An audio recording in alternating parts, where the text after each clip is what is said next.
Here's something nobody tells you about ancient priests.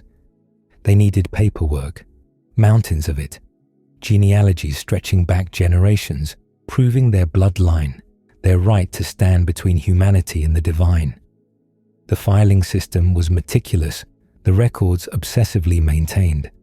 So when one priest appears in scripture with absolutely no genealogy, no father, no mother, no beginning, no end, the silence isn't a clerical oversight, it's a choice. And choices like that, they benefit someone. Hey guys, tonight we begin with Melchizedek, the priest who materialized from nowhere, blessed the father of nations, accepted a tithe from the man who would become Abraham, and then vanished so completely that you'd think he was a fever dream. Except he wasn't, because 1,000 years later, someone remembered him, and then someone else, and then entire theological movements were built on his mysterious shoulders. We're exploring why ancient writers deliberately erased this priest's genealogy, and more importantly, who benefited from making him appear eternal. So before you get comfortable, take a moment, like the video and subscribe, but only if you genuinely enjoy what I do here. And let me know in the comments where you're tuning in from and what time it is for you. It's always fascinating to see who's joining us from around the world. Now, dim the lights, maybe turn on a fan for that soft background hum, and let's ease into tonight's journey together. Picture this: a dusty road somewhere in the ancient Near East, roughly 4,000 years ago. A man named Abram, not yet Abraham, not yet the patriarch of nations, just a wealthy nomad with a complicated family situation, is returning from battle. His sandals are caked with the dust of a rescue mission. His servants are exhausted. His nephew Lot, the reason for this whole military excursion, is probably complaining about something. And then, from a settlement called Salem, a Canaanite hill town that would one day become the most fought over real estate in human history, a figure emerges. No introduction, no backstory, no, let me tell you about my credentials. Just a man carrying bread and wine, wearing the authority of both king and priest, blessing Abram in the name of God Most High, creator of heaven and earth. Abram, the man who argued with God, who would later negotiate over the fate of Sodom like he was haggling at a Bronze Age flea market, this Abram immediately hands over 1/10 of everything he has. No questions asked, no receipts requested, and then Melchizedek disappears. Not dies, not went home and was seen occasionally at religious festivals, disappears. The text simply moves on, as if this cosmic encounter was just another Tuesday. Here's where it gets delicious. In the ancient world, genealogies weren't just family trees for awkward holiday conversations. They were everything. Your genealogy was your resume, your property deed, your security clearance, and your LinkedIn profile all rolled into one. Want to be a priest? Show your papers. Want to inherit land? Prove your bloodline. Want to claim any kind of authority whatsoever? Better have a father, a grandfather, and preferably a great-grandfather who can vouch for you from beyond the grave. The Levitical priesthood, the official religious establishment that would dominate Israelite worship for centuries, was obsessively documented. We know who begat whom. We know which family handled which temple duty. We know the shifts, the rotations, the sacred bureaucracy of it all. The ancient Israelites basically invented the organizational chart, and they were very proud of it. So when Melchizedek shows up with nothing, no father mentioned, no mother recorded, no tribe identified, no beginning of days, no end of life, the absence screams. Someone made a choice. Someone looked at this story and decided, this priest needs to exist outside the system, above it, before it, beyond it. and that choice would echo through millennia. Tonight, we're following those echoes. We'll explore what genealogies actually meant in the ancient world, why the silence around Melchizedek would have made every ancient reader's ears perk up. We'll visit Salem before it became Jerusalem, when it was just a Canaanite settlement on a hill, ruled by a priest-king whose very existence would later become theologically inconvenient for some and politically useful for others. We'll examine the actual encounter, the bread, the wine, the blessing, the tithe, and ask why Abraham, of all people, paid tribute to someone outside his covenant.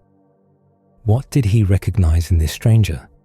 What authority did Melchizedek carry that made the future father of nations bow? Then we'll sit with the 1,000-year silence.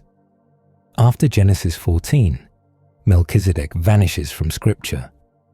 The Levitical priesthood rises. The temple is built. Religious authority consolidates. And nobody mentions the mysterious priest-king of Salem. Almost as if someone preferred he stay forgotten.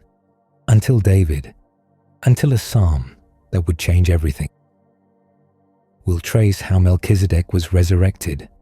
First in royal poetry. Then in apocalyptic imagination.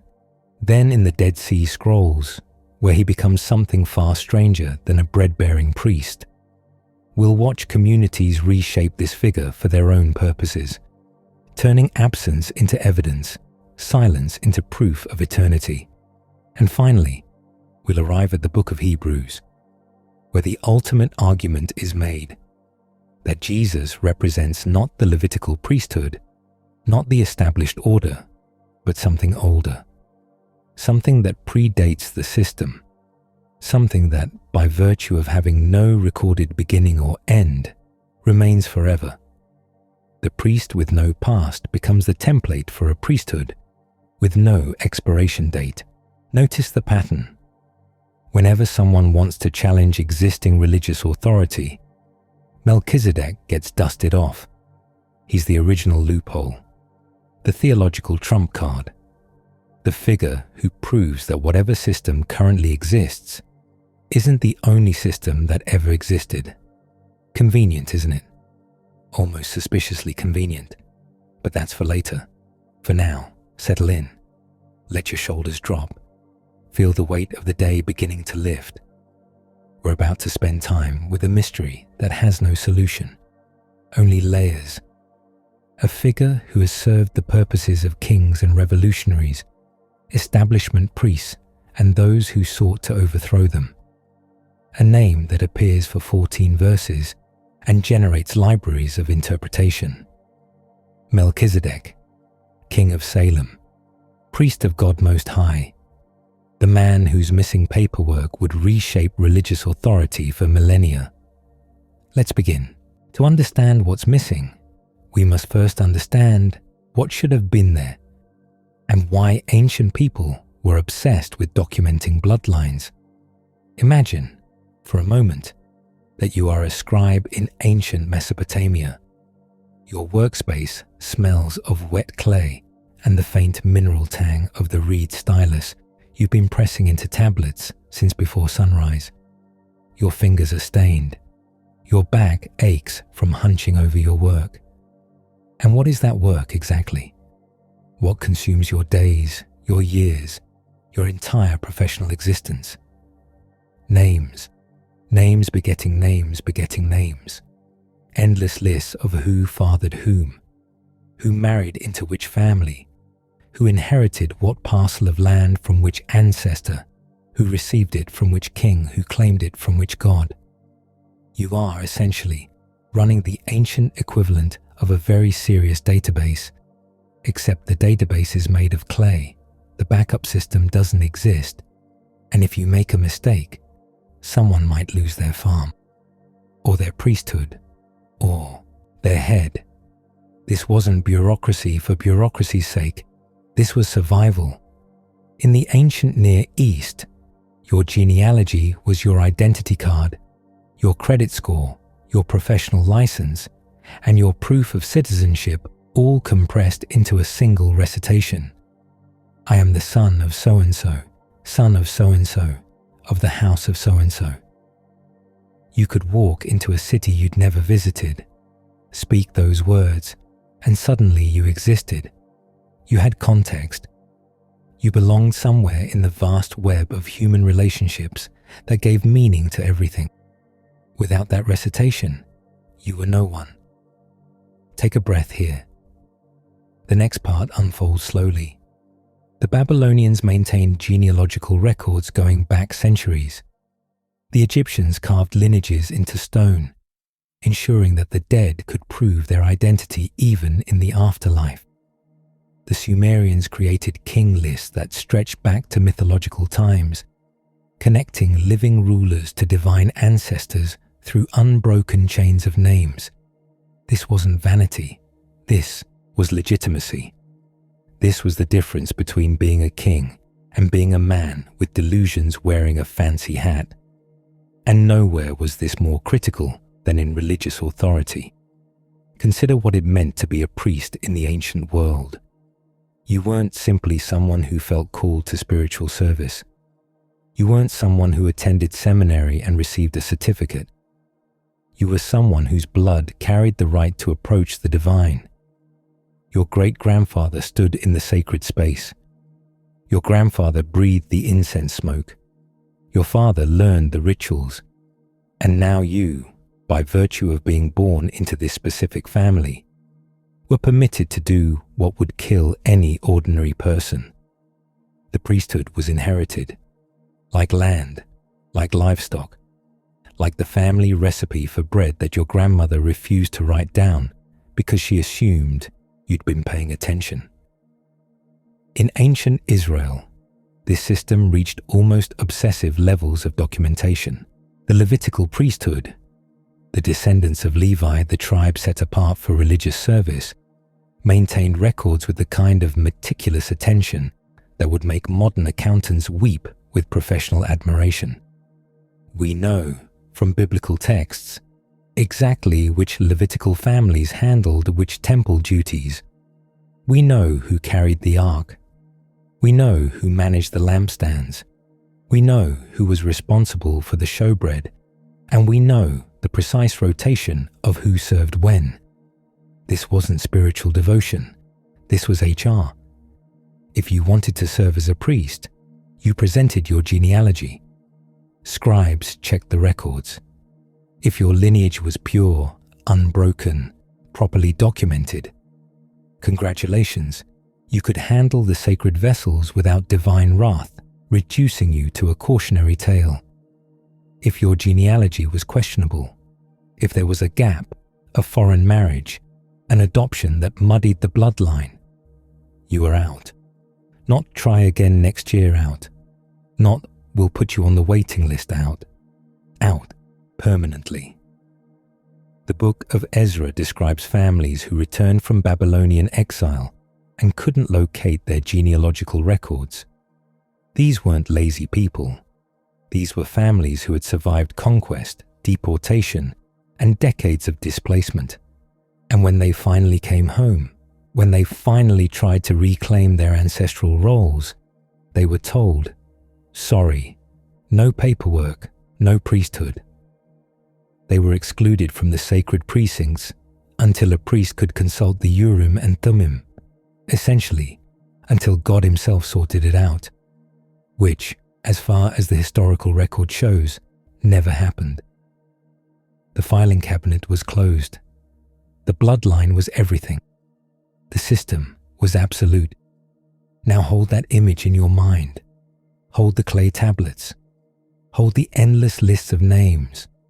Hold the scribes hunching over their work, the priests presenting their credentials, the families desperately searching for documentation that would prove they belonged. And now consider Melchizedek. Here's what makes an eyebrow twitch. The author of Genesis clearly knew how to write genealogies. The same book that introduces Melchizedek is absolutely drowning in genealogical information. We get the descendants of Adam. We get the table of nations. We get Abraham's family tree in exhaustive detail. Who married whom, who had children with which concubine, who died where and was buried in which cave purchased from which Hittite, for how many shekels of silver. The author was not allergic to documentation, and yet, when Melchizedek appears, the genealogical machinery simply stops. No father mentioned, no mother recorded, no tribe identified, no beginning of days, no end of life, no, and he died and was gathered to his people. No burial location, no sons to succeed him, no daughters to marry off, nothing. In a culture where "who is your father?" was the first question anyone asked, in a textual tradition that couldn't mention a minor character without noting whose grandson he was, this priest-king materializes from narrative silence, performs his blessing, accepts his tithe, and dissolves back into the void. The pattern is almost too convenient, because here's the thing about that silence. It wasn't a limitation of ancient record-keeping. The author had information about far more obscure figures. We know the names of Abraham's servants. We know the names of the kings he fought against. We know the name of the Hittite who sold him a burial cave. But Melchizedek's lineage, missing. Not lost to history, not damaged in transmission. Missing in a way that feels deliberate. Missing in a way that creates a specific theological effect. Let your breathing slow for a moment. We're moving through centuries now. See, in the ancient world, if you had no recorded beginning, you existed from eternity. If you had no recorded death, you never died. This wasn't metaphor to ancient readers. This was how texts worked. What wasn't written didn't happen. What wasn't documented didn't exist. So a priest with no genealogy wasn't merely unusual. A priest with no genealogy was impossible, unless someone wanted him to be impossible, unless the whole point was to create a priest who existed outside the system, before the system, above the system, untouchable by the system. A priest whose authority couldn't be challenged by checking records, because there were no records to check. A priest who could never be disqualified, because the criteria for disqualification simply didn't apply. Notice who benefits from this arrangement. If you're the Levitical establishment, Melchizedek is irrelevant. He's a historical curiosity, a one-time figure from before the law was given, before the proper priesthood was established. He has nothing to do with us. File him under interesting but obsolete and move on. But if you're someone who wants to challenge the Levitical establishment, suddenly Melchizedek is everything. Suddenly you have a priest who predates the entire system. A priest who blessed Abraham, the great patriarch himself, before there were Levites, before there was a temple, before there were rules about who could and couldn't approach the divine. A priest whose authority comes from somewhere older, deeper, more fundamental than bloodline. The empty filing cabinet wasn't a mistake. It was a weapon. Someone, somewhere, looked at this story and made a choice. They decided that this particular priest would have no documented origin. They decided that this particular silence would speak louder than any genealogy ever could. And that choice, that strategic, deliberate, theologically explosive choice, would echo through millennia of religious conflict. But we're getting ahead of ourselves. For now, let's stay with the silence. Let it settle. Feel the weight of what's missing. A priest needed paperwork. This one had none. And that was exactly the point. But let us pause on a single word in the text, Salem. A place name that carries more weight than empires. Salem. Say it slowly. Let it roll around your mouth like a smooth stone. It sounds almost peaceful, doesn't it? And it should. The word comes from the Semitic root shalom. Wholeness, completeness, peace.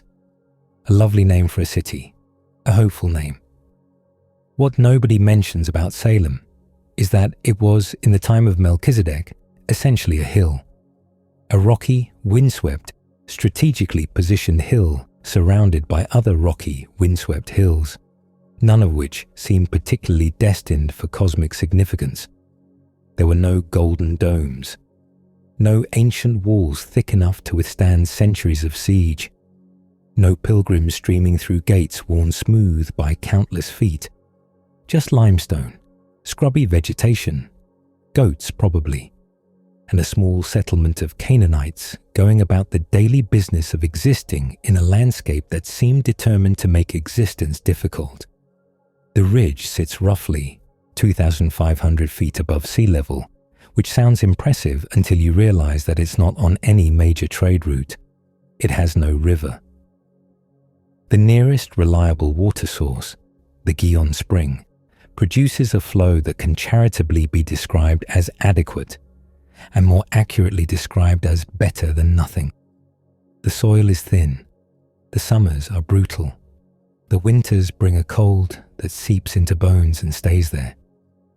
In the sweepstakes of ancient real estate, Salem drew a mediocre hand, and yet, this particular hill, this unremarkable Canaanite settlement, this city ruled by a priest-king with no documented past, would become the most fought-over piece of ground in human history.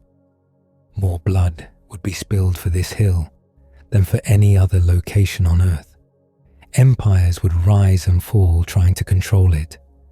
Religions would define themselves by their relationship to it. Wars would be launched, crusades preached, treaties broken, lives sacrificed, all for a rocky ridge that, in Melchizedek's time, probably smelled of goat dung and wood smoke and whatever the local equivalent of bread baking might have been. The pattern is almost too convenient. Take a breath here. The next part unfolds slowly. Let's walk through Salem as it might have existed in the early 2nd millennium BCE, not the Jerusalem of David, not the Jerusalem of Solomon's temple, not the Jerusalem of Herod's massive renovation project, the Salem of before, the city that would become holy, but wasn't yet.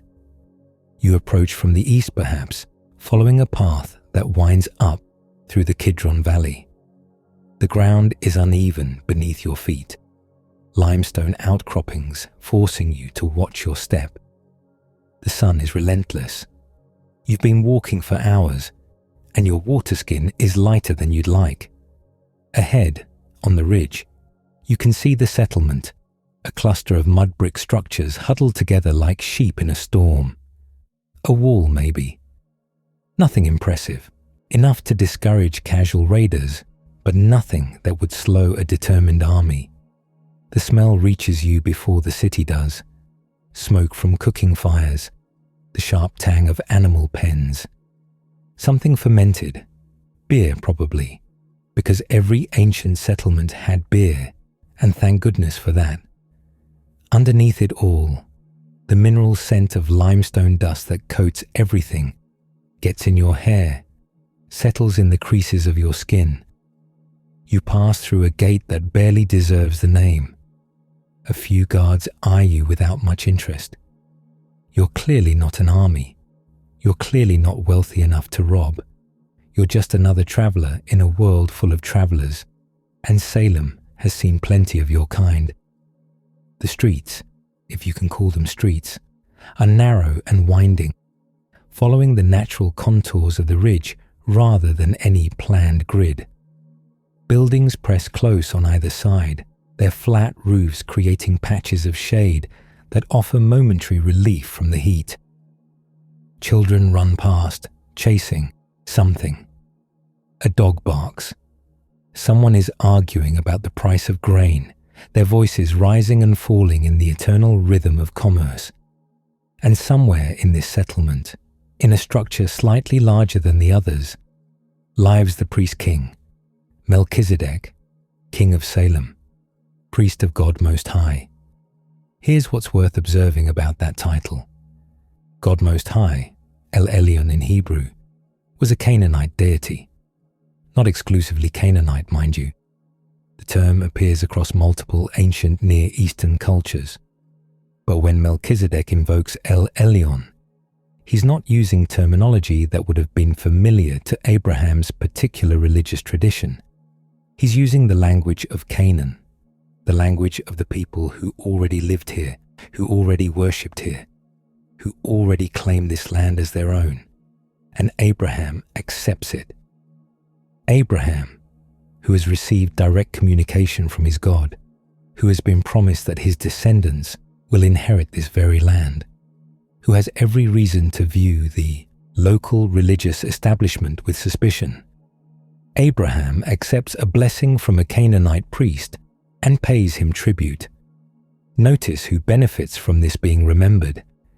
If you want to claim Jerusalem as holy ground, you have a problem. The problem is that your people weren't there first. The Canaanites were there. The Jebusites were there. Other peoples with other gods and other priests were there, doing their religious business, long before Abraham's descendants showed up with divine promises and military ambitions.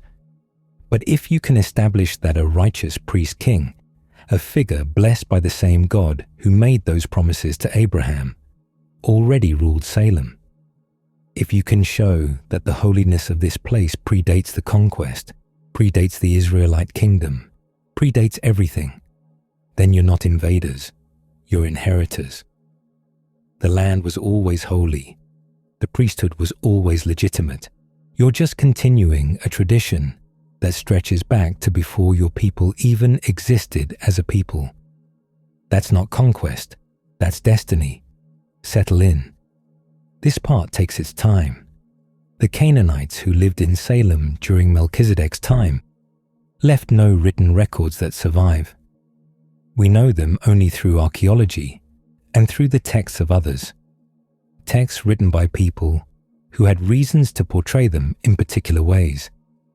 The biblical narrative, for instance, tends toward unflattering descriptions. Canaanites are the people whose land will be taken. They're the people whose religious practices are abominations. They're the cautionary tale, the negative example, the civilization that had to be displaced so that something better could take root. And yet, here in Genesis 14, we have a Canaanite priest-king who is described in terms of absolute righteousness. No criticism, no qualification, no he was good, but also he did this problematic thing. Just pure, unambiguous holiness. A priest of the Most High God. A king whose very name means righteousness. A figure who blesses the patriarch and receives tribute from him. The Canaanites were supposed to be the villains of this story. Melchizedek didn't get the memo. This creates what scholars delicately call theological tension. Less delicately, it's suspicious, deliciously suspicious, because either the author of Genesis 14 was deeply confused about the moral framework of their own tradition, or something more complicated was happening, something that required this particular Canaanite in this particular city to be remembered as righteous. The hill that would become Jerusalem needed a backstory, and Melchizedek provided it. Consider the political implications for a moment. When David eventually conquers Jerusalem from the Jebusites, centuries after Melchizedek, centuries after Abraham, he faces a legitimacy problem. He's taken a city that doesn't belong to any Israelite tribe. It's not in Judah's territory. It's not in Benjamin's territory. It's a neutral location, which is politically useful, but it's also a pagan location, which is religiously awkward. How do you make a Canaanite city into the holy capital of a people who define themselves against Canaan? You remember Melchizedek. You remember that once, long ago, before the tribes, before the conquest, before the law itself, a righteous priest-king ruled this very hill. You remember that Abraham, the father of everyone, paid tribute to that priest. You remember that the holiness of this place isn't something you're inventing. It's something you're restoring. The city wasn't claimed, the city was reclaimed. Let your breathing slow for a moment. We're moving through centuries now. Salem became Jerusalem.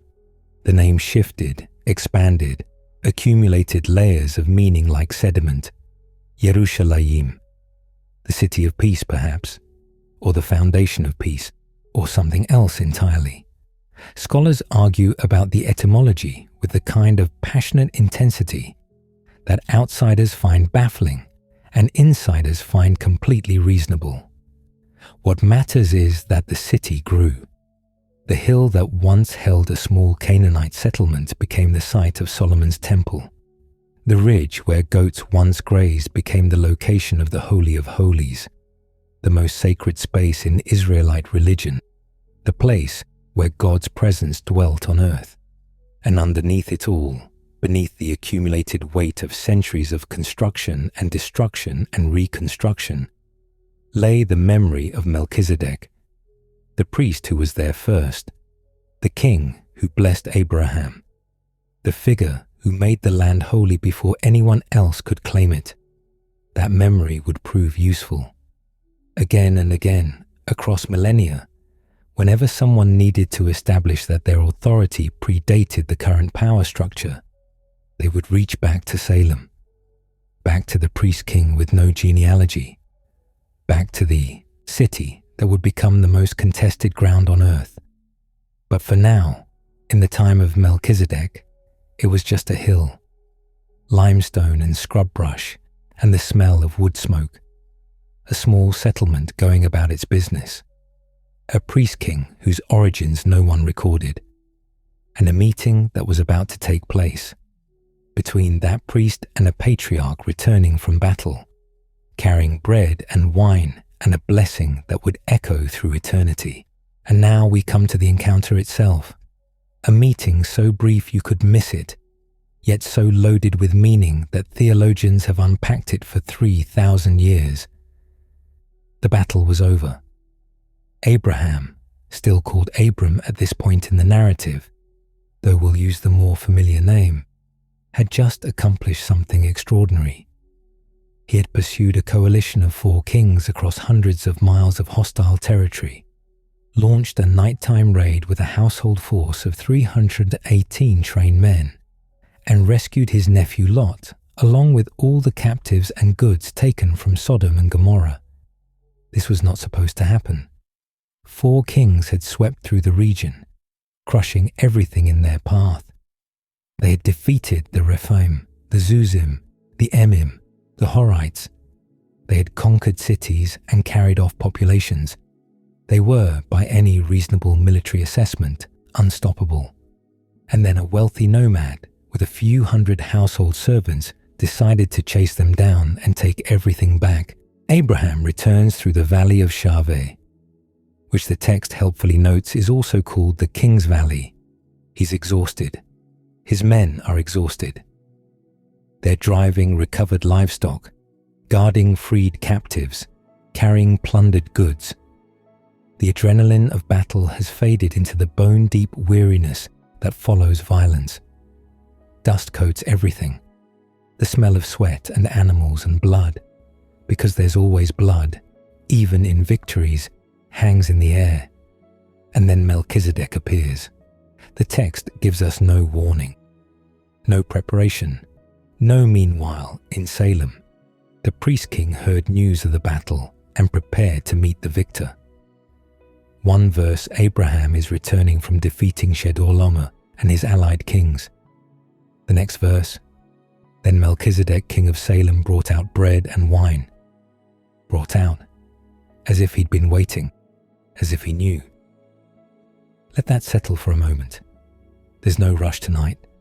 The bread would have been flatbread most likely, dense and chewy, made from emmer wheat or barley, baked on hot stones or in a clay oven. Nothing fancy.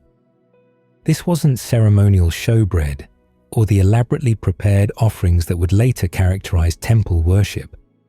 This was sustenance, the basic fuel of ancient life, the thing that kept bodies moving and minds functioning.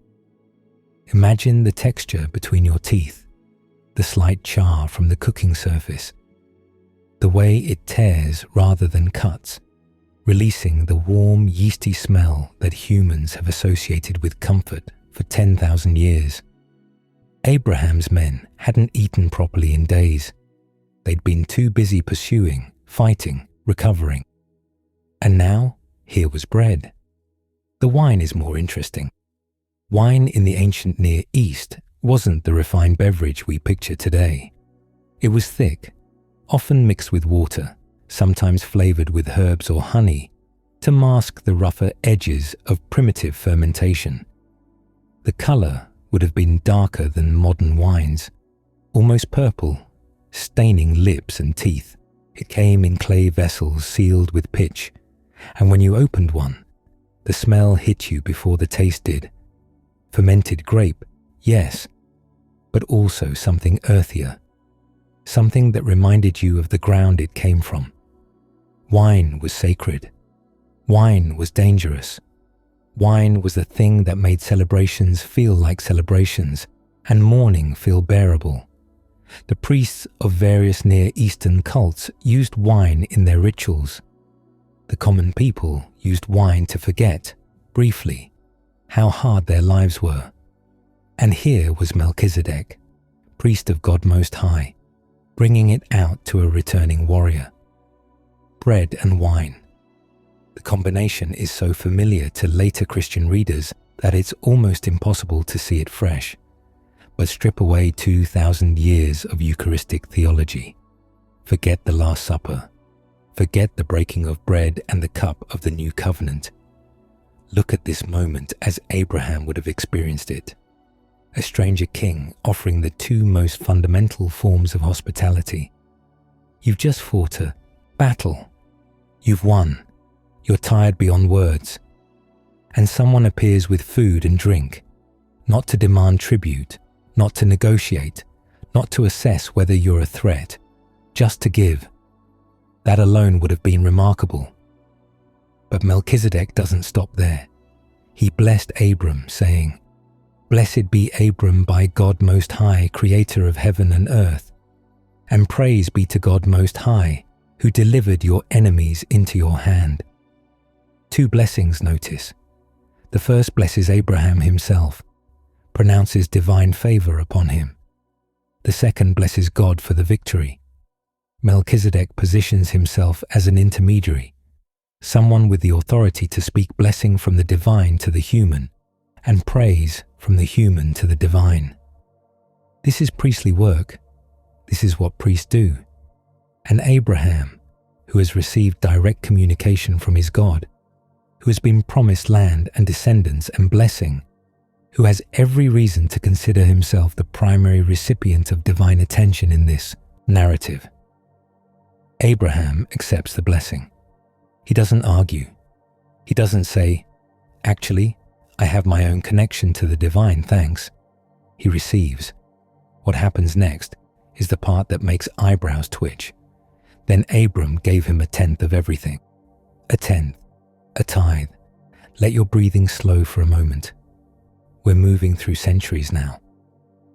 To understand what Abraham just did, you need to understand what a tithe meant in the ancient world.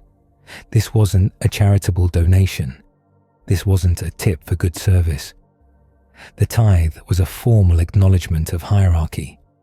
You paid tithes to those above you, to kings, to temples, to the divine powers that demanded their portion of human prosperity. The direction of the tithe mattered enormously. Kings collected tithes from subjects. Temples collected tithes from worshippers. The powerful collected from the less powerful. This was the fundamental economic grammar of ancient society. When you paid a tithe, you were saying, "You have authority over me. You have a claim on what I produce. You stand between me and the divine, or between me and chaos, and I acknowledge that standing with a portion of my wealth." Abraham had just won a war. He was, at this moment, the most powerful figure in the region. The 4 kings who had terrorized everyone were defeated. The kings of Sodom and Gomorrah, who had been conquered and plundered, owed their freedom to Abraham. If anyone was going to receive tribute, it should have been him. Instead, he pays. He pays a tenth of everything, all the recovered goods, all the plunder, all the wealth that his victory had secured. He hands over a significant portion to a priest king he's just met, whose credentials consist entirely of showing up with bread and wine and pronouncing a blessing. Notice who benefits from this being remembered. If you're trying to establish that a particular priesthood has authority over everyone, including patriarchs, including kings, including the entire Israelite nation that would descend from Abraham, this is your proof text. Abraham himself, the father of the faithful, the recipient of divine promises, the founder of the covenant community, paid tribute to Melchizedek. The hierarchy was established before Israel existed. The priesthood of Melchizedek predates the priesthood of Levi by centuries. It predates the law. It predates the temple. It predates everything that would later be used to define legitimate religious authority in the Israelite tradition. And Abraham acknowledged it, with a tenth of everything. Settle in. This part takes its time. The text moves on almost immediately. The king of Sodom appears, probably waiting awkwardly while this religious transaction took place, and offers Abraham a deal. Keep the goods, just give back the people. Abraham refuses. He swears he won't take a thread or a sandal strap from Sodom's king, lest anyone say Sodom made Abraham rich. This refusal is fascinating in contrast. Abraham won't accept anything from the king of Sodom. He's almost aggressive about it. He's already raised his hand in an oath to God Most High. But he accepted blessing from Melchizedek. He gave a tithe to Melchizedek. The priest king of Salem receives what the king of Sodom is denied. The contrast seems deliberate. Sodom, in the biblical narrative, represents everything corrupt and doomed. The city would be destroyed in spectacular fashion just a few chapters later. Fire and brimstone, the whole catastrophic package. Abraham wants nothing to do with Sodom's wealth. He won't be entangled. He won't be obligated. But Salem is different. The priest king of Salem deserves tribute. The blessing of Salem's priest is worth receiving. Whatever Melchizedek represents, it's not the corruption of Sodom. And yet, Melchizedek is still Canaanite, still outside the covenant, still worshipping under a title, El Elyon, that comes from Canaanite religious tradition. The pattern is almost too convenient. Here's what makes the bread and wine particularly interesting from a political perspective. These are agricultural products. They represent settled civilization. They represent the city, the farm, the vineyard. Everything that nomadic herders like Abraham didn't produce themselves. Abraham was wealthy in livestock, sheep, goats, cattle, servants. The mobile wealth of a pastoral people who moved with the seasons and the grass. But bread requires grain, which requires fields, which requires staying in one place long enough to plant and harvest. Wine requires vineyards, which take years to establish and can't be moved when the grazing runs out. Melchizedek brings the gifts of the settled world to the nomadic patriarch. There's something almost diplomatic about it. The priest king of Salem isn't offering what Abraham already has. He's offering what Abraham's way of life doesn't produce. He's bridging the gap between the herder and the farmer, the wanderer and the city dweller.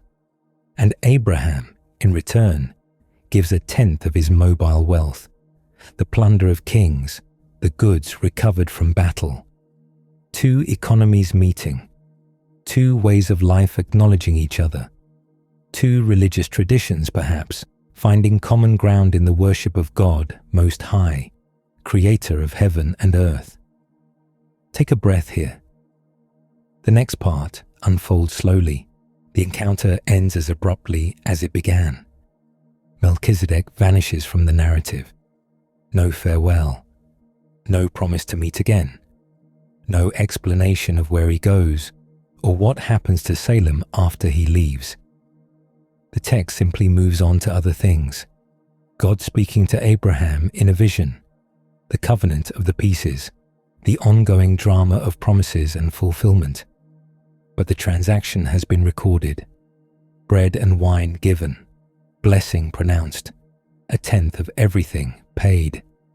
In fewer than 100 words, the text establishes something that would reshape religious authority for millennia. There exists a priesthood outside the Levitical line, older than the law, recognized by Abraham himself, exercising legitimate spiritual authority over the father of the covenant people. The filing cabinet was left empty for a reason. The silence around Melchizedek's origins wasn't an oversight. It was architecture, because a priest with a documented genealogy could be placed within a hierarchy.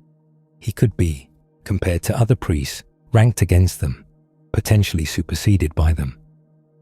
But a priest with no recorded beginning, that priest exists outside the normal categories. That priest can be invoked whenever someone needs to establish authority that predates the current power structure. That priest remains useful. Abraham understood something there in the valley of Shaveh, exhausted from battle, accepting bread and wine from a stranger king. He understood that some things are worth paying for. Some blessings are worth receiving. Some authorities are worth acknowledging, even when you can't explain where they came from. The tithe was not extracted. It was offered. The hierarchy was not imposed. It was recognized. And the memory of that recognition would echo through centuries of silence, waiting to be useful again. What happens next is perhaps the strangest part of this strange story. Nothing. Absolute silence for 1,000 years. Melchizedek blesses Abraham. Abraham pays a tithe, and then gone. Vanished from the biblical narrative as completely as if he'd never existed. No death recorded. No successor named. No mention of Salem's priest king in the stories of Isaac or Jacob. No reference when the Israelites escape Egypt. No invocation when Joshua conquers Canaan. No whisper when the judges rise and fall. 1,000 years of scripture, and not a single mention. The silence is deafening and deliberate. To understand why no one mentioned Melchizedek, you need to understand what was being built during those silent centuries, and who was doing the building. Imagine you're a Levite in the wilderness, somewhere around 1400 BCE. The Exodus has happened.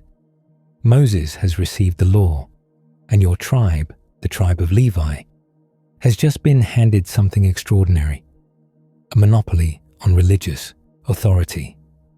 The other tribes get land. They get territory, boundaries, inheritance that can be measured in fields and hills and water sources.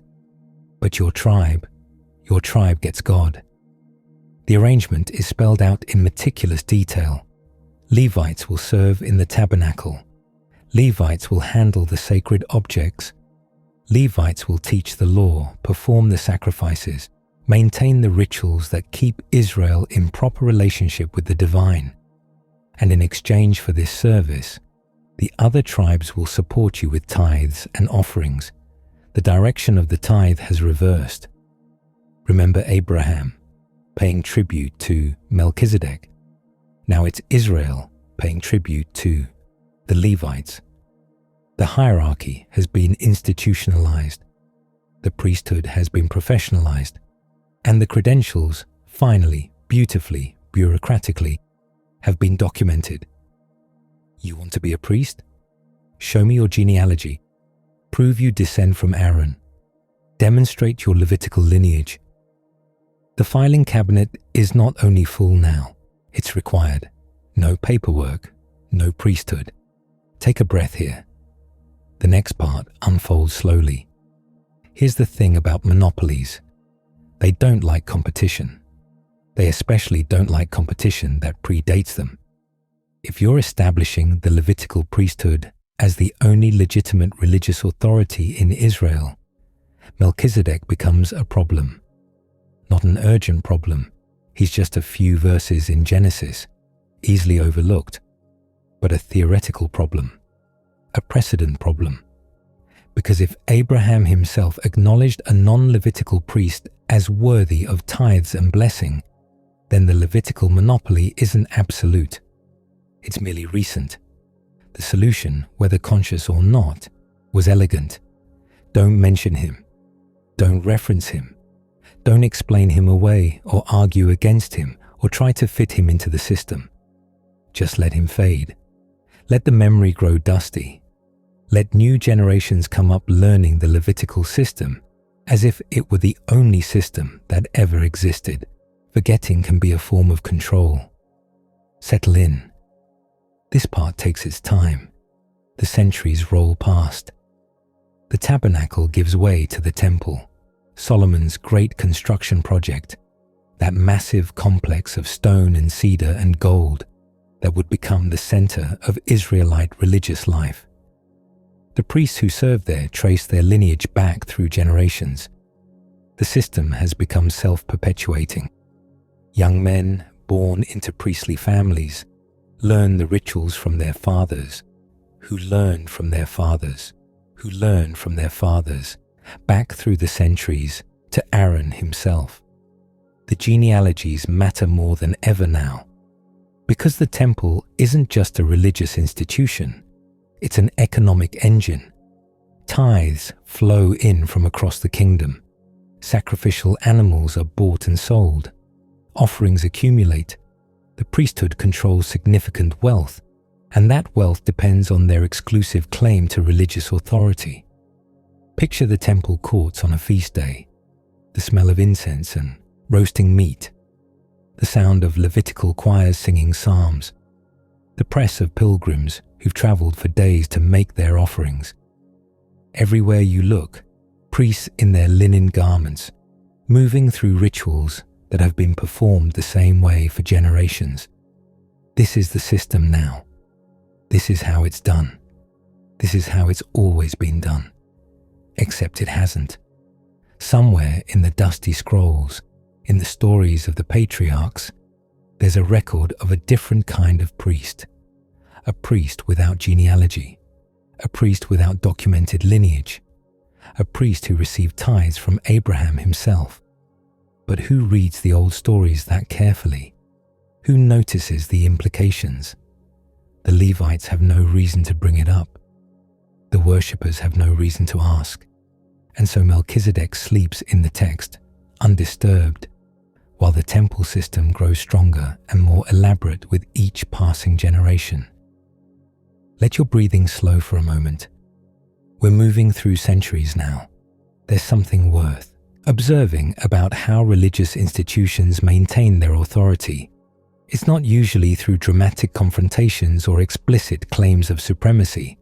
It's through repetition, through ritual, through the gradual accumulation of tradition until the current arrangement feels eternal, feels inevitable, feels like the only way things could possibly be.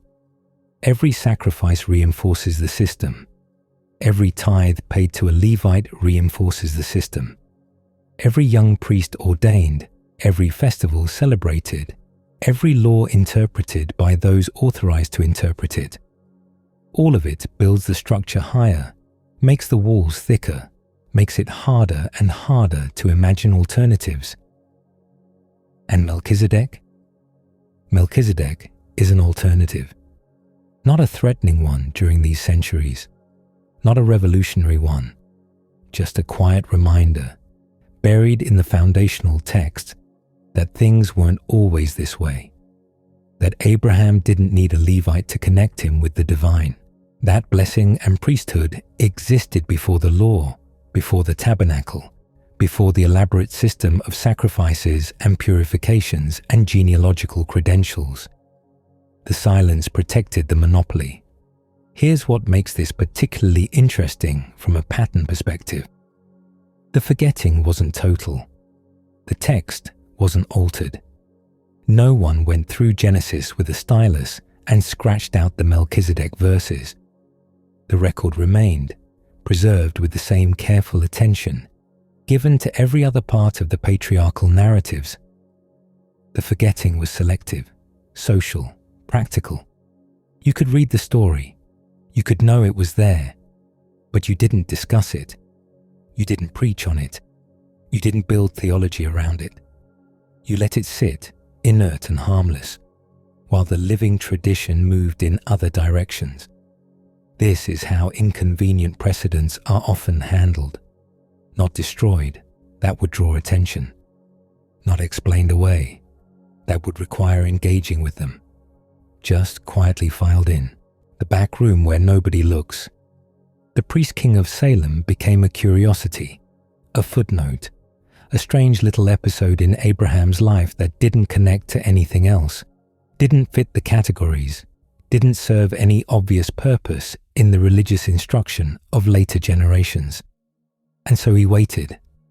The pattern is almost too convenient, almost too clean. Because here's what the silence accomplished. It preserved the Levitical monopoly without having to argue for it. It maintained the current power structure without having to defend it against alternatives. It allowed generations to grow up believing that religious authority naturally and inevitably flowed through specific genealogical channels, that the priesthood was a matter of birth and blood and documented lineage. The silence made the system feel eternal, but systems that feel eternal rarely are. They're just old enough that no one remembers what came before. They've just been quiet long enough that the alternatives have been forgotten. Melchizedek was forgotten, but he was not gone. The scrolls remained. The text remained. The strange little story of a priest king with no genealogy, blessing Abraham, receiving tithes, representing something older than the law. All of it remained, waiting in the silence like a seed in dry ground, and dry ground eventually gets rain. The silence lasted 1,000 years, but silence in the end is just another form of preservation. What isn't discussed isn't destroyed. What isn't explained away. What sleeps in the text can always be awakened by someone who needs what it offers. The Levitical system grew strong during those silent centuries. The temple rose in glory. The priests maintained their monopoly, generation after generation. But the precedent remained. Abraham paid tithes to someone. Abraham received blessing from someone. And that someone wasn't a Levite. The filing cabinet in Salem stayed empty. And empty filing cabinets, it turns out, have their own kind of power. The power of possibility. The power of what might be claimed by anyone bold enough to reach into the silence and pull something out. Then, without warning, a king reaches back through centuries of silence and pulls Melchizedek into the light once more. The year is somewhere around 1000 BCE. David sits in Jerusalem. Yes, Jerusalem. The city that was once Salem. The city that Melchizedek ruled 1,000 years earlier. The irony is thick enough to spread on bread. David has conquered this Canaanite stronghold, made it his capital, brought the Ark of the Covenant within its walls. He has transformed a foreign city into the religious center of Israel. And now he writes a psalm that will change everything. The Lord says to my Lord, "Sit at my right hand until I make your enemies a footstool for your feet." The psalm opens with power, with victory, with the image of a king enthroned beside God himself. Standard royal imagery for the ancient Near East. Nothing unusual yet. But then comes verse 4. The Lord has sworn and will not change his mind. You are a priest forever, in the order of Melchizedek. Read that again. Let it settle.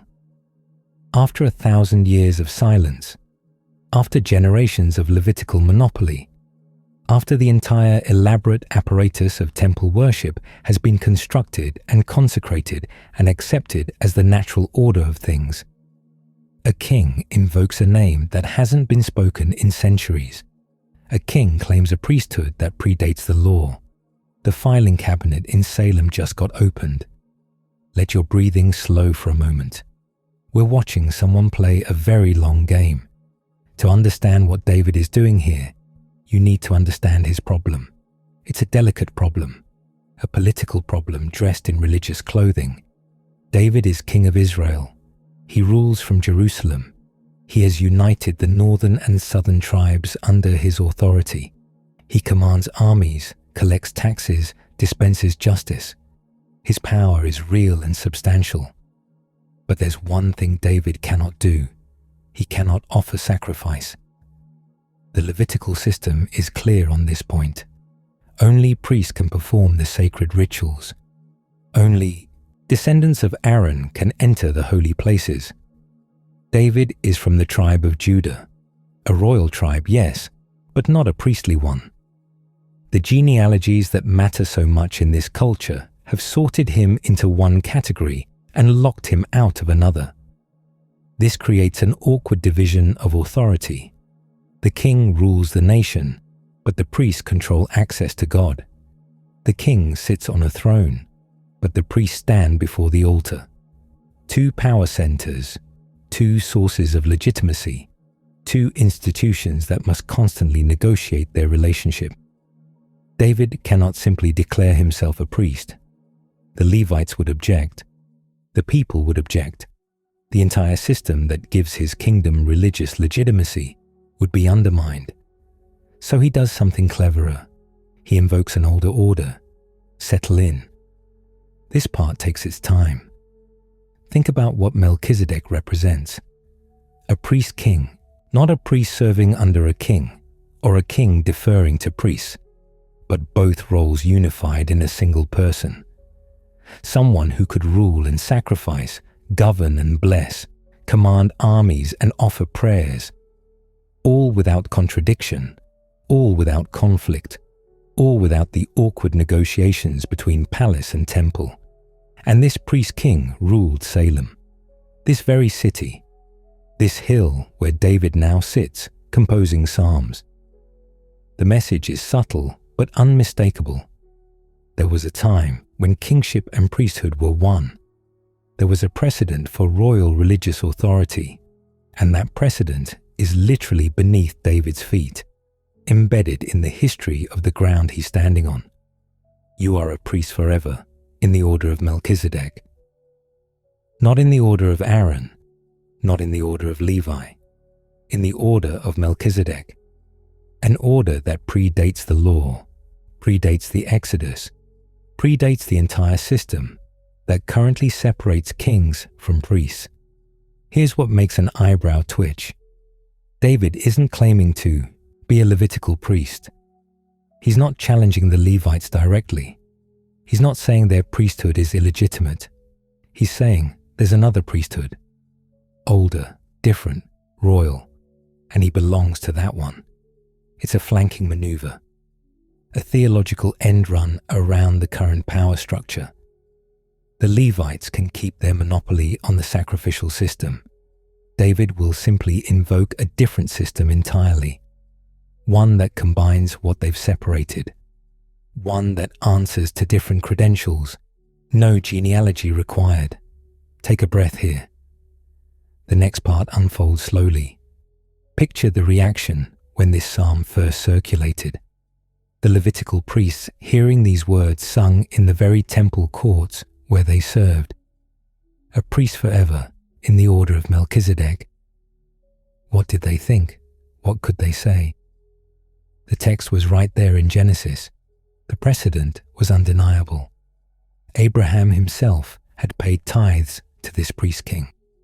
The father of the nation had acknowledged an authority that existed before the law, before the priesthood, before any of the institutions that currently claimed exclusive access to the divine. David hadn't invented Melchizedek. He had simply remembered him. And memory, in the right hands, is a weapon. The psalm doesn't explain itself. It doesn't provide theological justification or historical commentary. It simply makes the claim and moves on. You are a priest forever, in the order of Melchizedek. 7 words in Hebrew, a single verse in a psalm of 7 verses, brief enough to be overlooked, powerful enough to reshape religious authority for millennia. This is how precedents work. You don't argue for them. You invoke them. You act as if they've always been obvious, as if you're simply reminding people of what they already knew.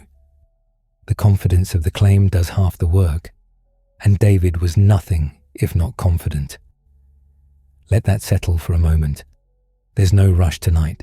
The location matters more than we might initially notice. David could have ruled from anywhere. Hebron had been his capital for years. Other cities had strategic advantages, political benefits, practical considerations. But David chose Jerusalem. David chose Salem. The ancient city of Melchizedek became the capital of David's kingdom. The hill where a priest-king once blessed Abraham became the site of David's palace, David's throne, David's ambitions for a temple that his son would eventually build. Coincidence strains credibility here. David knew the stories. David knew that this particular piece of real estate came with particular associations. By establishing his capital in Jerusalem, by writing psalms that invoked Melchizedek, by claiming a priesthood in the order of this ancient figure, David was wrapping himself in legitimacy that predated his rivals. The Levites could trace their authority back to Moses, to Sinai, to the giving of the law. David traced his back further, back to Abraham, back to a blessing given on this very ground, back to a priesthood that existed before there were Levites to claim monopoly. First in time, first in right. The oldest claim wins. Here's the thing about religious authority. It's always partly about narrative. Who can tell the most compelling story about where their power comes from? Whose origin is most ancient, most divine, most connected to the foundational moments of the faith? The Levites had a good story. Moses and Aaron, the golden calf, the tribe that stood faithful when others fell. The law itself, handed down on Sinai, establishing their role for all generations. David found an older story. The pattern is almost too elegant. A king who cannot be a Levitical priest discovers a precedent for royal priesthood. A ruler who sits in Jerusalem learns that this city once had a priest-king. A man who needs to unite political and religious authority finds an ancient figure who embodied exactly that unity. Notice who benefits from this being remembered now.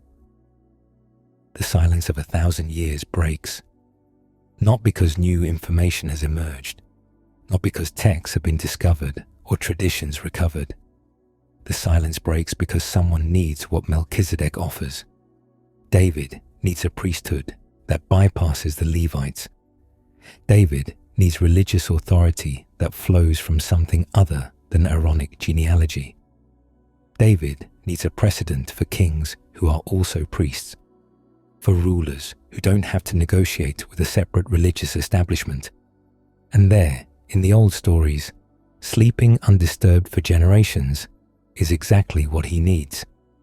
Psalm 110 would become the most quoted psalm in the New Testament. It would be invoked in arguments about Jesus, about priesthood, about the relationship between old covenants and new ones. It would be analyzed, debated, preached on, fought over for centuries. But before all that, it was a political move by a clever king. David reached into the silence and pulled out a memory. He dusted off a forgotten priest-king and made him relevant again. He used the ambiguity, the missing genealogy, the unexplained origin, the mysterious appearance and disappearance as a feature rather than a bug, because ambiguity can be filled with whatever meaning you need. The Levites had credentials, they had documentation, they had genealogies that trace back through generations. All of that specificity made them powerful, but it also made them limited. You either had the lineage or you didn't. Melchizedek had no credentials, no documentation, no genealogy at all. And that absence, that silence, that empty filing cabinet, it turned out to be the most useful thing about him. Anyone could claim to be in the order of Melchizedek. The order had no membership rolls to check. David's psalm planted a seed, a small verse, easily overlooked in a collection of royal poetry. But seeds planted in good soil have a way of growing, and this particular soil, the theological landscape of Israel, with its tensions between kings and priests, its questions about authority, its ancient stories waiting to be reinterpreted, this soil was very good indeed. The resurrection of Melchizedek had begun. The priest with no past was about to have a very long future, but the story takes a turn that the biblical writers never anticipated, into caves by a Dead Sea, where scribes were reimagining everything. The year is 1947. A Bedouin shepherd named Muhammad Ed-Dib is searching for a lost goat among the limestone cliffs near the northwestern shore of the Dead Sea. The landscape is brutal. Tan and rust-colored rock baking under a sun that seems personally offended by the existence of living things. The air tastes like dust and salt and ancient desiccation. Nothing grows here. Nothing should survive here. And yet, Muhammad throws a stone into a cave opening, hoping to startle his goat. Instead, he hears something shatter. Pottery. Old pottery from the sound of it. He climbs inside, and there in the darkness, nestled in clay jars that have sat undisturbed for nearly 2,000 years, he finds scrolls. He has no idea what he's holding. None at all. He sells some of the scrolls for a handful of coins, roughly the price of a few meals. One of the greatest archaeological discoveries in human history, traded for lunch money. But we're not here for the discovery story. We're here for what was written on those scrolls. Specifically, we're here for a text now catalogued as 11Q13, the Melchizedek document. And this is where things get strange. Let your breathing slow for a moment. We're about to meet a very different Melchizedek. The community at Qumran, the people who hid these scrolls in caves before the Roman legions arrived to crush the Jewish revolt. They knew the Genesis story. They knew Psalm 110. They had inherited the same traditions, read the same texts, wrestled with the same mysterious figure. But they weren't satisfied with a priest king who appeared once, blessed Abraham, and vanished. They needed more. See, the Qumran community had separated themselves from mainstream Judaism. They believed the temple in Jerusalem had been corrupted, that the current priesthood was illegitimate, that the entire religious establishment had gone rotten from the inside. They lived in the desert, practiced ritual purity, studied scripture obsessively, and waited. They were waiting for the end. Not the end as in time to close up shop for the evening. The end as in cosmic judgment, divine intervention, the final battle between the forces of light and the forces of darkness. They believed they were living in the last days, that the current world order would soon be swept away, that God would establish his kingdom through dramatic, apocalyptic action, and they needed someone to lead that action. Settle in. This part takes its time. The Melchizedek document is fragmentary. Portions are missing, eaten by time and insects, and the slow decay of organic material left in desert caves for millennia. What survives is enough to reconstruct the basic argument, though scholars still debate the details. Here's what the Qumran scribes did. They took Melchizedek, the mysterious priest king with no genealogy, no origin, no ending. and they made him cosmic. In their text, Melchizedek is not merely a human priest who once ruled Salem. He is a heavenly figure, a divine agent. He exists in the celestial realm, among the angels, part of the council of holy ones that surrounds God's throne. The text calls him Elohim, a Hebrew word that can mean God, or gods, or divine beings, depending on context. The Qumran community read that word and understood it literally. Melchizedek, in their reimagining, would return at the end of days to execute judgment. He would proclaim liberty to the captives. They connected him to the Jubilee year described in Leviticus, when debts were forgiven and slaves freed. But this wasn't economic liberation. This was cosmic liberation. Freedom from the dominion of Belial, the prince of darkness. Release from the spiritual bondage that held humanity captive. Here's what makes an eyebrow twitch. The text explicitly places Melchizedek in opposition to Belial, as if they are counterparts. Light against darkness, heavenly priest against demonic prince. The mysterious figure from Genesis has been conscripted into apocalyptic warfare. Take a breath here.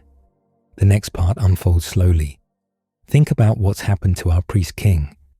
In Genesis, he appears with bread and wine, offers a blessing, receives a tithe. A single scene. No cosmic significance explicitly stated. Just a Canaanite priest king doing priest king things. David invokes him as a precedent for royal priesthood. Still human, still historical, just politically useful. But the Qumran community, they've launched him into the heavens. The transformation is remarkable. The same ambiguity that made Melchizedek useful for David's political purposes, no genealogy, no origin, no death recorded, now makes him useful for apocalyptic speculation.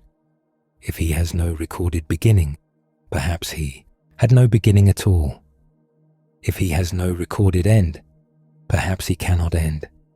Perhaps he exists outside time entirely. Perhaps he sits at God's right hand, waiting for the moment when he will descend to judge the wicked and vindicate the righteous. Notice what's happening here.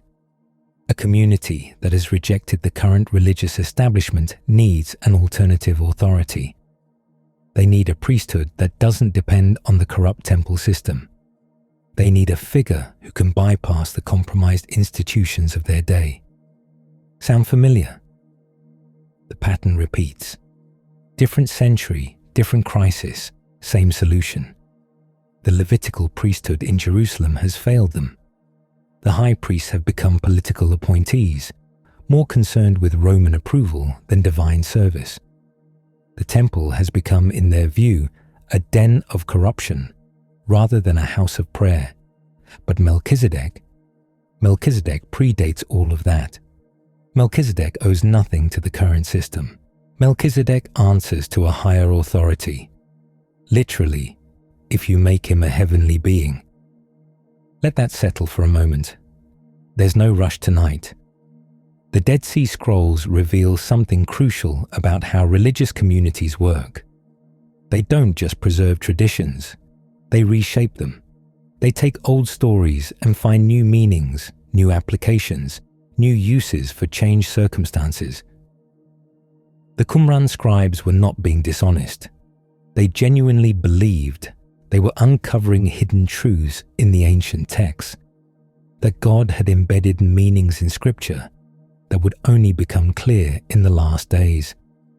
They were reading the same words as everyone else and seeing something different. This is what happens to ambiguous figures. They become screens for projection. They become vessels for whatever a community needs them to be.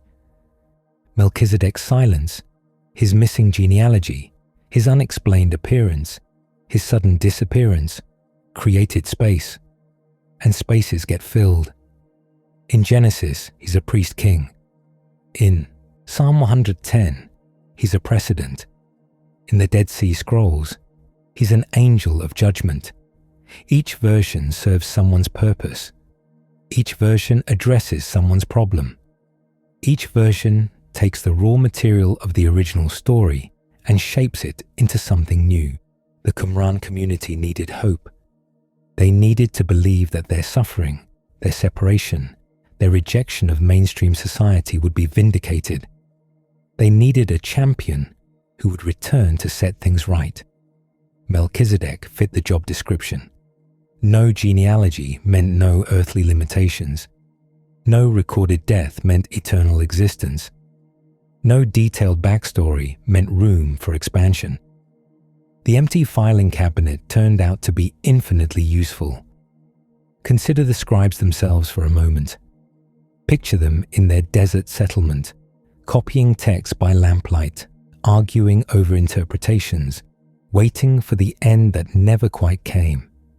They lived austere lives, ritual baths, communal meals, strict hierarchies, the smell of ink and parchment mixing with dust, and the faint sulfur tang drifting from the Dead Sea nearby.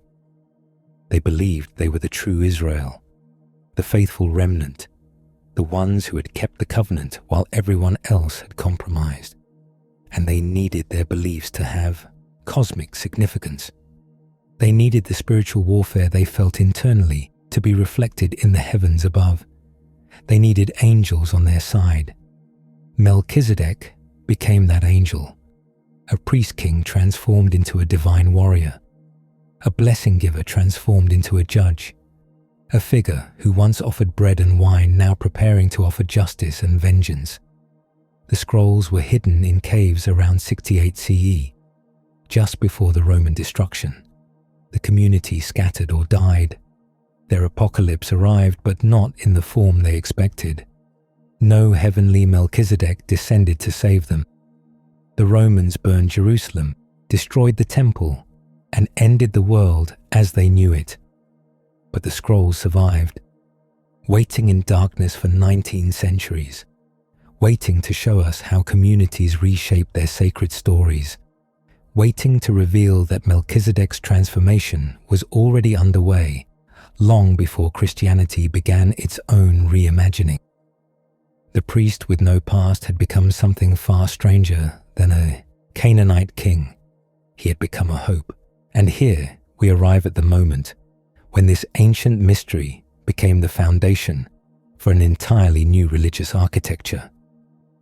Somewhere in the Eastern Mediterranean, likely in the decades after Jerusalem's destruction, someone sat down to write a letter. We don't know who. The author of the epistle to the Hebrews remains anonymous, which is fitting really, given the subject matter. An unknown writer making an argument about an unknown priest to reshape the entire understanding of religious authority. The ink they used would have been carbon-based, black and thick, made from soot mixed with gum arabic. The smell of it, slightly acrid, faintly metallic, would have filled whatever room they worked in. The papyrus beneath their hand would have been rough, fibrous, the color of old straw. Each letter formed carefully because copies would be made, would travel, would be read aloud in gatherings across the ancient world. This letter would become scripture, and Melchizedek, our priest with no past, would never be the same again. The author of Hebrews faced a problem, a significant one. The early Christian movement was making extraordinary claims about Jesus of Nazareth. They claimed he was the Messiah. They claimed he had risen from death. They claimed he now sat at God's right hand, interceding for humanity. But here's the thing about intercession. That's priestly work. And Jesus wasn't a priest. Take a breath here. This matters more than it might seem. In Jewish understanding, priesthood wasn't optional. It wasn't a metaphor. It was a specific legal category with specific requirements. Priests came from the tribe of Levi, specifically from the family of Aaron. They had genealogies, they had credentials, they had documentation stretching back generations. Jesus came from the tribe of Judah, the royal tribe, the tribe of kings and warriors, not priests. His genealogy, carefully recorded in Matthew and Luke, traced through David, through Jesse, through Judah, himself. Good lineage for a king, useless for a priest. The categories were supposed to be separate. Kings ruled, priests sacrificed. The boundaries had been established for centuries, reinforced by law and custom and the occasional divine plague when someone tried to cross them. King Uzziah, if you recall, tried to offer incense in the temple. He was struck with leprosy on the spot. The message was clear: stay in your lane. But the author of Hebrews needed Jesus to be a priest. The entire theological argument depended on it. If Jesus was going to be understood as the ultimate sacrifice and the ultimate sacrificer, he needed priestly credentials. Where do you find a priesthood that doesn't require Levitical genealogy? You reach back to Genesis 14. Settle in. This part takes its time. The argument in Hebrews is one of the most sophisticated pieces of rhetorical construction in the New Testament. It's not just theology. It's legal reasoning, scriptural interpretation, and philosophical speculation woven together into something that would reshape Christianity's understanding of itself. The author begins by quoting Psalm 110, that cryptic verse we explored earlier. You are a priest forever, in the order of Melchizedek. David's political chess move, repurposed for an entirely different game. But then the author does something remarkable. They turn to what isn't said. This Melchizedek, the letter explains, king of Salem, priest of the Most High God, met Abraham returning from the defeat of the kings and blessed him, and Abraham apportioned to him 1/10 of everything. So far, just recounting Genesis. But then, he is first, by translation of his name, King of Righteousness, and then he is also King of Salem, that is, King of Peace. He is without father or mother or genealogy, having neither beginning of days nor end of life, but resembling the Son of God, he continues a priest forever. Read that again, slowly. The author has taken an absence, the missing genealogy, the lack of recorded birth or death, and transformed it into a positive theological claim. Because the text doesn't mention Melchizedek's parents, he is without father or mother.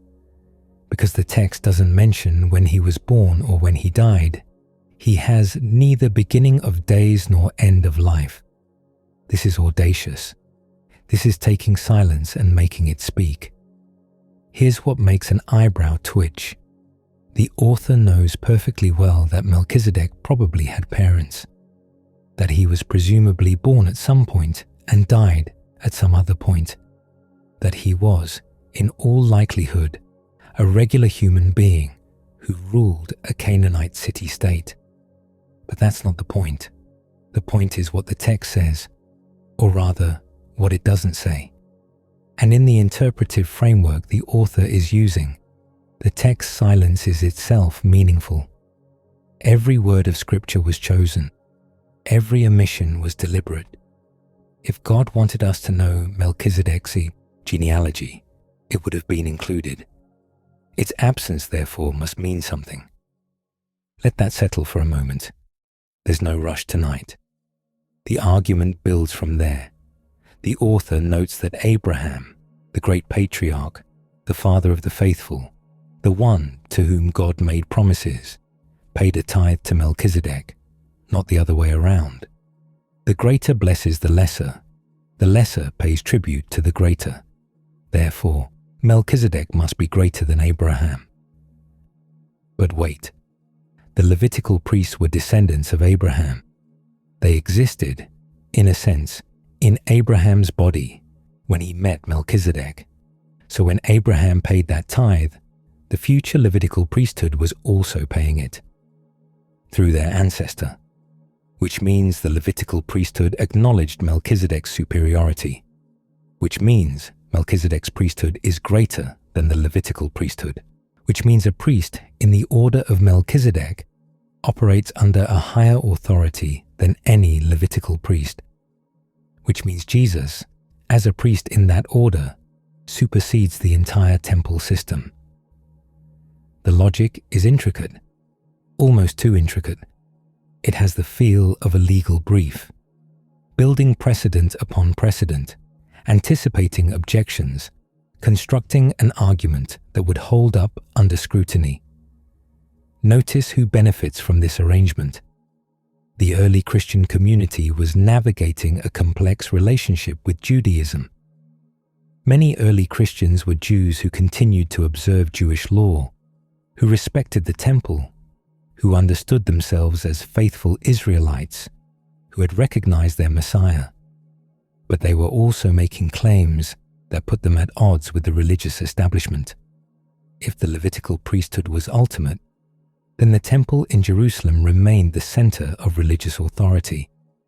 Even after its destruction in 70 CE, the memory of it, the hope for its restoration, the authority of those who had served there, all of this remained powerful. But if there was an older priesthood, a higher priesthood, one that predated Aaron and Levi, and even the covenant with Abraham, then the temple system was always provisional, always pointing towards something greater, always waiting to be superseded. The author of Hebrews is not just making a theological argument. They are relocating religious authority. They are saying, the credentials you thought mattered don't matter. The genealogies you thought were essential are irrelevant. There's an older order, a higher order, and our guy is part of it. Take a breath. We're moving through centuries now. The letter goes further. It argues that the Levitical priesthood was inherently limited. Priests died. They needed to be replaced. The sacrifices they offered needed to be repeated day after day, year after year, because they never quite finished the job. But a priest in the order of Melchizedek, a priest with no recorded death, who continues forever. That priest could offer a sacrifice once and have it count eternally. That priest could intercede permanently, without interruption, without replacement. He holds his priesthood permanently, the letter declares, because he continues forever. The absence has become evidence. The silence has become proof. What the Genesis author never said about Melchizedek's death has become the foundation for a doctrine of eternal priesthood. This is rhetorical brilliance. This is taking a gap in the historical record and building a cathedral in it. And it worked. The argument in Hebrews became foundational for Christian theology. The idea that Jesus serves as a permanent high priest, interceding for humanity in a heavenly sanctuary, draws directly from this Melchizedek connection. The entire concept of Jesus as both sacrifice and sacrificer depends on his priestly credentials, and those credentials come from a priest-king who appears for 3 verses in Genesis and then vanishes. Picture the early Christian communities hearing this letter read aloud. They're meeting in homes, in rented halls, in whatever spaces they can find. The smell of oil lamps and too many bodies in close quarters. The sound of children fidgeting, being shushed. The letter being read slowly, carefully, with pauses for the difficult passages. And then this argument about Melchizedek unfolds. This ancient, obscure figure suddenly becomes central to everything they believe. The priest with no past validates the priest they follow. The mystery from Genesis illuminates the mystery they worship. The empty filing cabinet has been filled, not with genealogies and birth records and death certificates, but with theological significance. The absence has become presence. The silence has become a sermon. Here's the pattern, if you're watching for it. Religious authority always needs legitimation. It always needs to explain why this structure, why these leaders, why these practices rather than others. And the most powerful legitimation is antiquity. The oldest claim wins. The Levites could trace their authority to Aaron, to Sinai, to Moses receiving instructions from God on the mountain. That's old, that's powerful, that's hard to argue with. But Melchizedek predates all of it. Melchizedek was blessing patriarchs and receiving tithes before Sinai existed, before the law was given, before the tribe of Levi even had a name. Whoever controls Melchizedek controls the argument about origins, and whoever controls origins controls authority. The author of Hebrews understood this. They reached back past Aaron, past Sinai, past the entire legal framework of Judaism, to find a precedent that couldn't be trumped, an ace that had been sitting in the deck since Genesis, waiting to be played, and they played it perfectly. The priest with no past became the foundation for a new priesthood. The figure with no genealogy became the credential for one who needed none. The mystery from Salem became the cornerstone of Christian theology. Melchizedek, silent as ever, continued to serve whoever needed him most. Now we can finally see what we've been circling all along. The pattern that makes Melchizedek not just a mystery, but a tool. Every religious revolution needs a loophole. Every challenge to established authority needs a precedent. And the most useful precedents are the ones nobody owns yet. Melchizedek has been that loophole for over 2,000 years. Let your breathing slow for a moment. We're about to watch the same trick performed across centuries by people who never met, for purposes that would have horrified each other. The pattern is almost too clean. A group emerges that needs to challenge existing religious authority. They discover that the current gatekeepers have credentials, genealogies, ordinations, institutional backing, centuries of tradition. Fighting those credentials directly is exhausting, often fatal. But what if there were older credentials? What if somewhere in the distant past, before the current system crystallized, there existed a different kind of authority, one that the current gatekeepers couldn't claim because it predated their entire structure? The filing cabinet marked Melchizedek sits there, conveniently empty, ready to be filled with whatever documentation the current challenger needs. The early Christians were first, but they weren't last. Consider the medieval debates over church authority. The institutional church had built an elaborate hierarchy: pope, cardinals, bishops, priests, each level deriving authority from the one above, all tracing back through apostolic succession to Peter himself.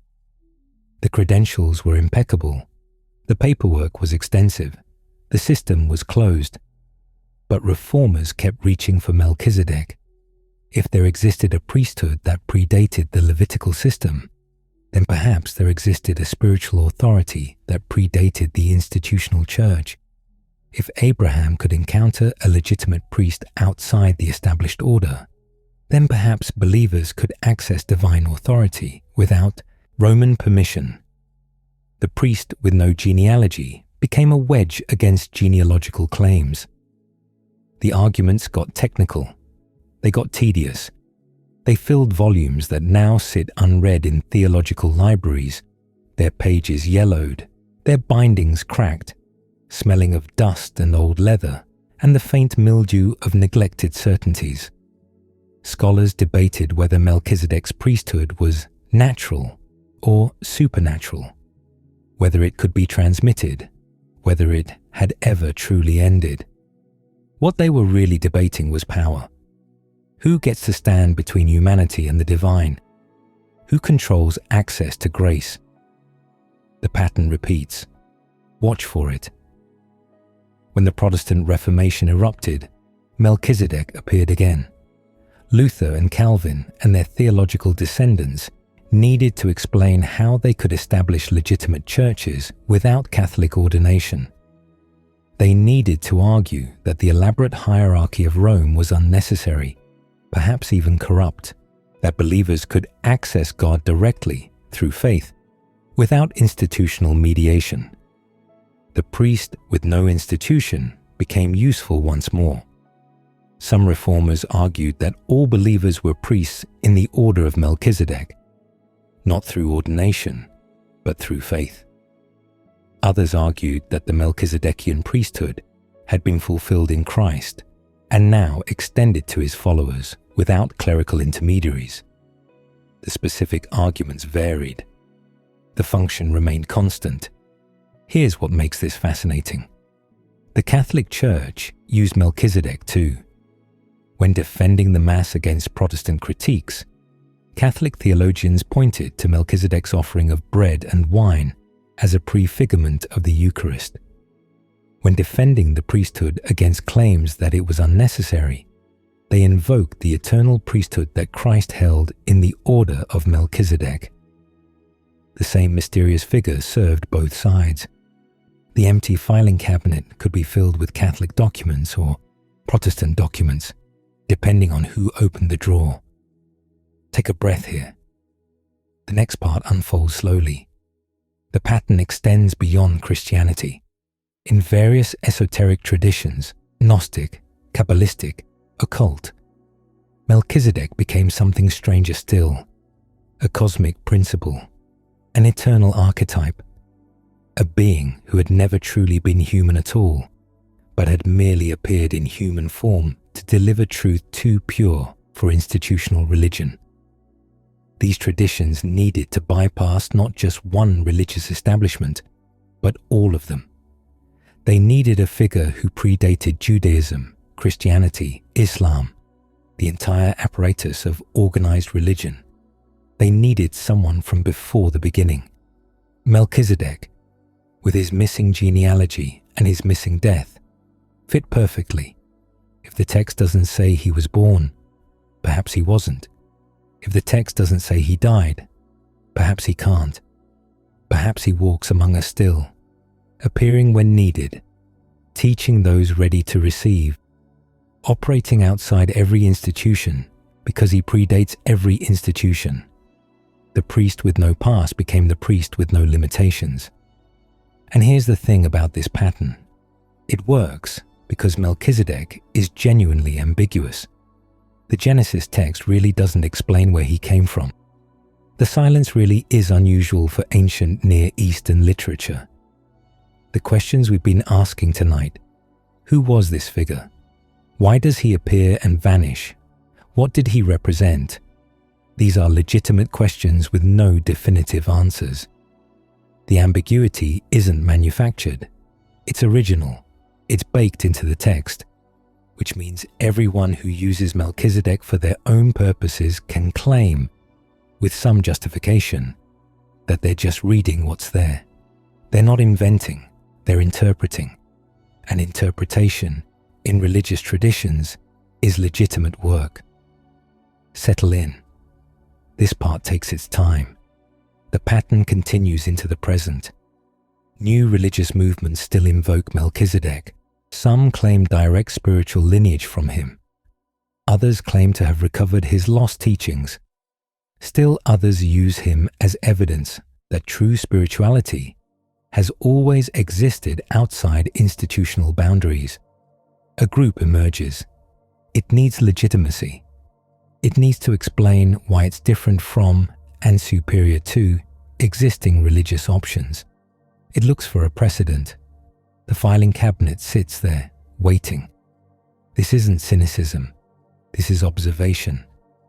Religious authority has always required legitimation. People don't follow leaders simply because those leaders claim power. They follow because they're persuaded that the power is real, is ancient, is connected to something beyond human invention. And the oldest precedents are the strongest. If you can trace your authority back further than your competitors, you win the argument about origins. You become the original, and they become the deviation. Melchizedek offers something no other figure can: a priesthood that predates the patriarchs, legitimacy that precedes Abraham, a religious authority from before the covenant, before the law, before the institutions that would spend millennia fighting over who inherited what. Whoever needs to bypass the current gatekeepers finds him useful. The Qumran community used him to imagine a cosmic judgment that would vindicate their rejection of the Jerusalem temple. The author of Hebrews used him to argue that Jesus' priesthood superseded the Levitical system. Medieval reformers used him to challenge papal authority. Protestant theologians used him to democratize priesthood. Catholic theologians used him to defend sacramental tradition. Esoteric movements used him to transcend organized religion entirely. The priest with no past keeps serving whoever needs him most, and perhaps that's the most remarkable thing about this figure.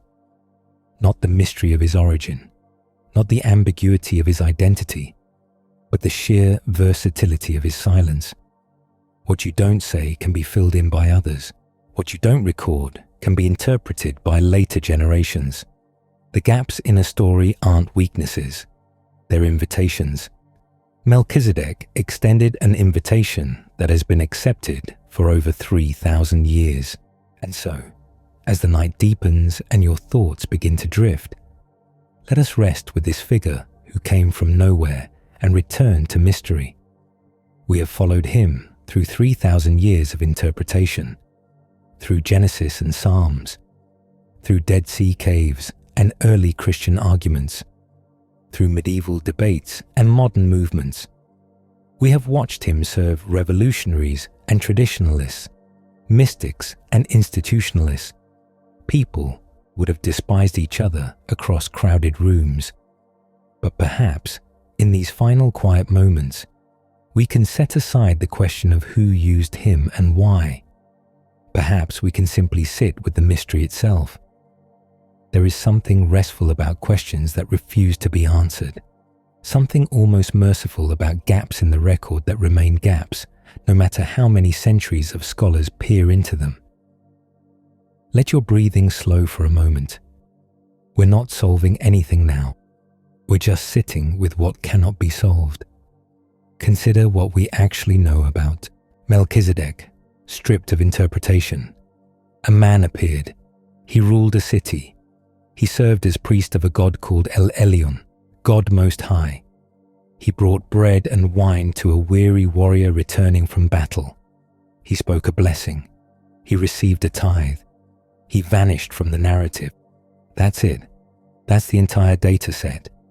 Everything else, the cosmic judge, the eternal priesthood, the prefigurement of Christ, the archetype of spiritual authority, all of it flows from interpretation, from the human need to fill silence with meaning. And perhaps that need itself tells us something. We are creatures who cannot tolerate empty spaces. We see a gap in a story and we feel compelled to fill it.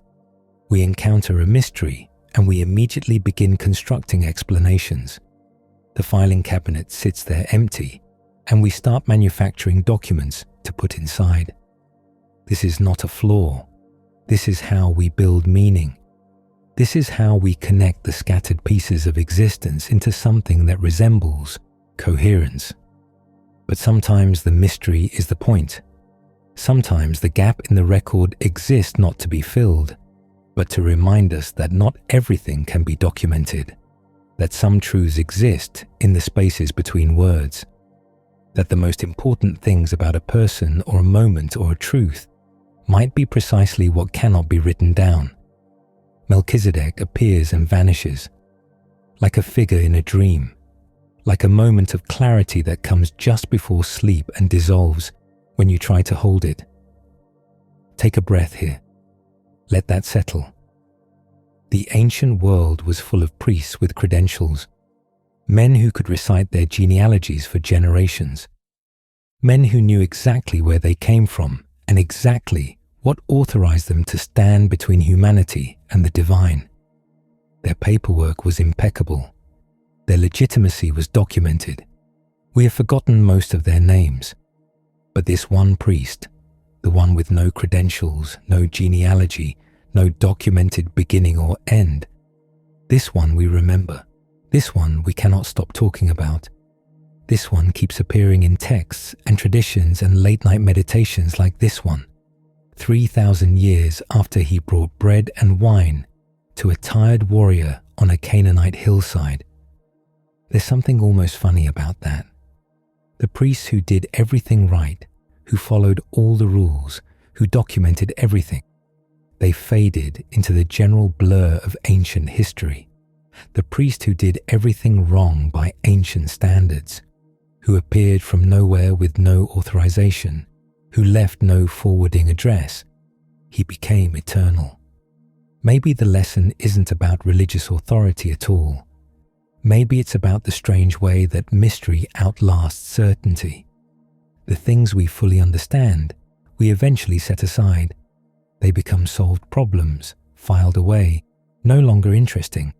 But the things we cannot understand, they keep pulling us back. They keep generating new questions. They stay alive precisely because they refuse to be pinned down. Melchizedek refused to be pinned down, and so he endured. Settle in now. The night is deep and the questions can wait.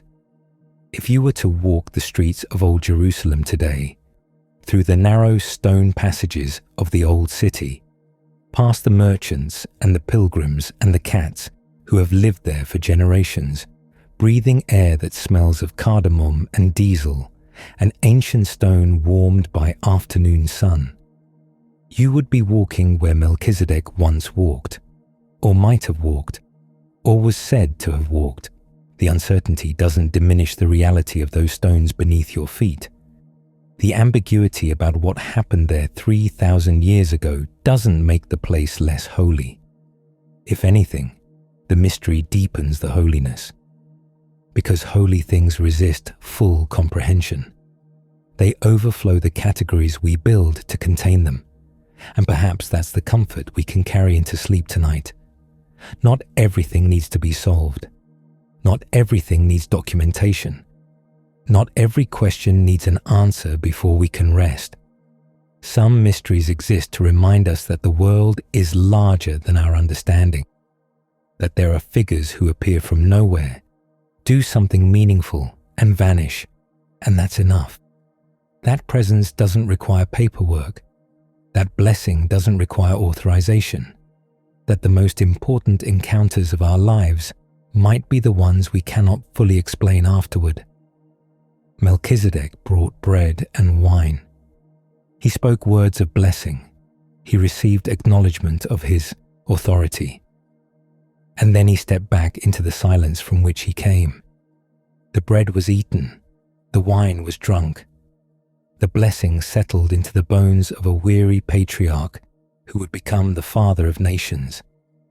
And the priest with no past continued into a future that would never stop wondering about him.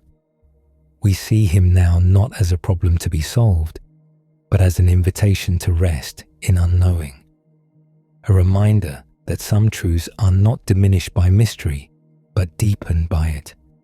That the gaps in our knowledge might be exactly where the most important things are hiding. The night continues. The questions remain. And somewhere in the silence between what we know and what we cannot know, a figure still stands, offering bread, offering wine, offering blessing. That presence alone was enough to echo through millennia.